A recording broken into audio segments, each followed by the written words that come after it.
Bonjour les amis, alors aujourd'hui je vais faire une vidéo sur ma vocation d'écrivaine philosophe.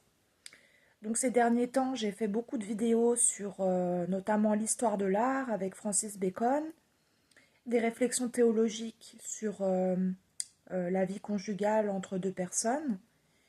J'ai réfléchi sur des notions telles que le pardon, le pervers narcissique.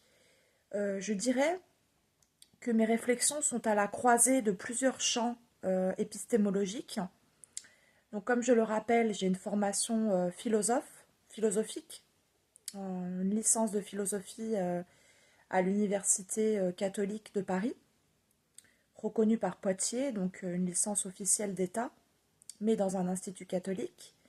J'ai par ailleurs un master métier du livre, passé dans une école européenne, donc avec une validation et une accréditation européenne. Donc j'ai beaucoup d'influences différentes au niveau de mon background euh, professionnel et universitaire. Et je dirais aujourd'hui, je voulais parler de ma vocation d'écrivaine. Je pense que ma vocation d'écrivaine est d'interroger plusieurs disciplines scolaires. Donc il y a d'une manière générale une volonté très conceptuelle, issue de la philosophie, d'interroger les structures qui régissent une société. Donc les structures, c'est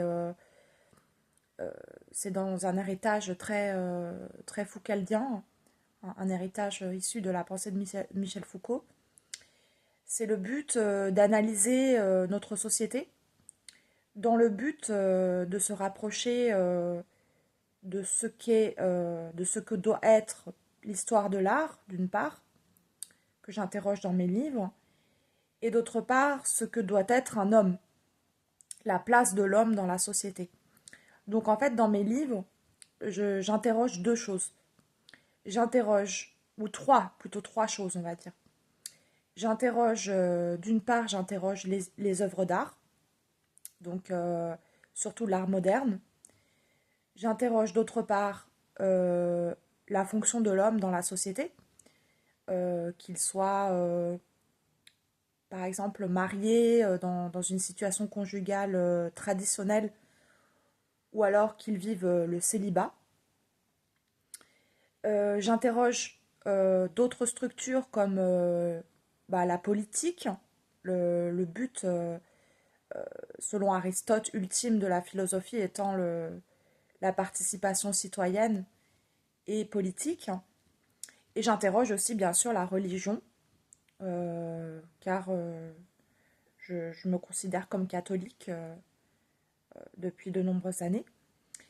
Et pour mes futures études, je cherche encore quel sujet je vais aborder, mais je pense que je reprendrai les études tôt ou tard pour finir mon cycle licence, master, doctorat.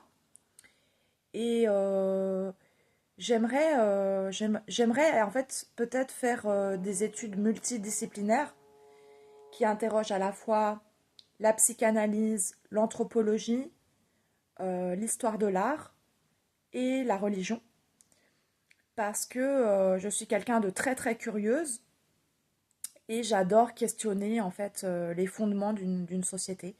Je pense que j'ai vraiment trouvé ma vocation de philosophe, de questionner les infrastructures, questionner les inconscients collectifs, questionner les coutumes, les mœurs, questionner le folklore, questionner le multiculturalisme, etc.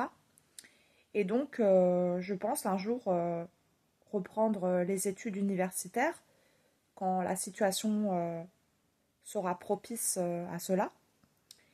Et il faut savoir que ce n'est pas parce que on a des formats de vidéos qui sont austères, qui sont dénués, on va dire, de charisme, que elles n'ont pas leur valeur en elles-mêmes.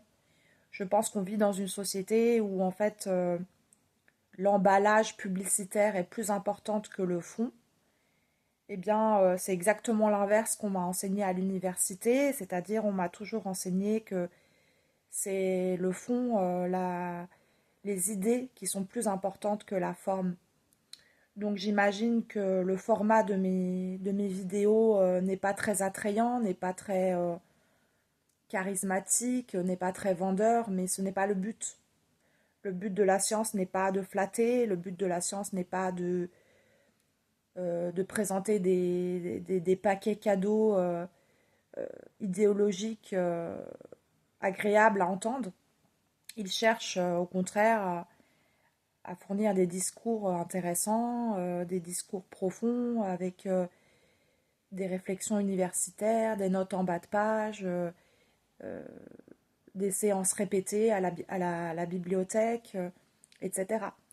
Donc tout ça pour vous dire qu'on vit dans une société d'apparence, où si vous n'avez pas TikTok, si vous n'avez pas Instagram, si vous n'avez pas tous ces formats aguicheurs euh, de vente, en fait, de vente de ces services, et ben en fait, votre parole est reléguée à quelque chose de d'absurde et d'absconce. Mais voilà, je suis héritière d'une culture du savoir, une culture du livre.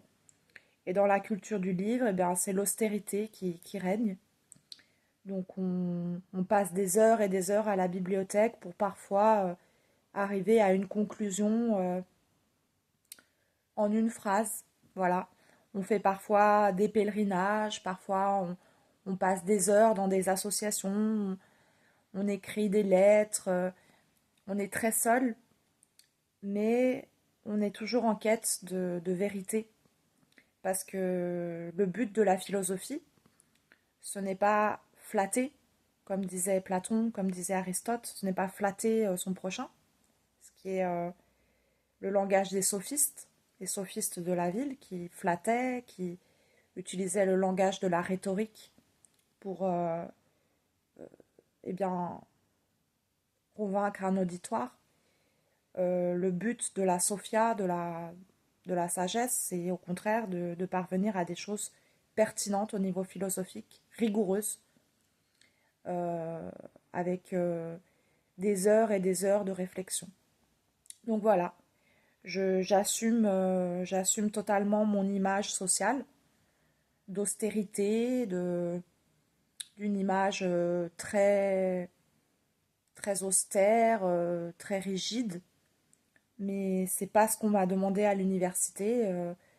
Quand vous devez faire une soutenance de mémoire, on ne vous demande pas de faire un PowerPoint avec des dessins de Pikachu ou de... Enfin voilà, on vous demande de la rigueur intellectuelle.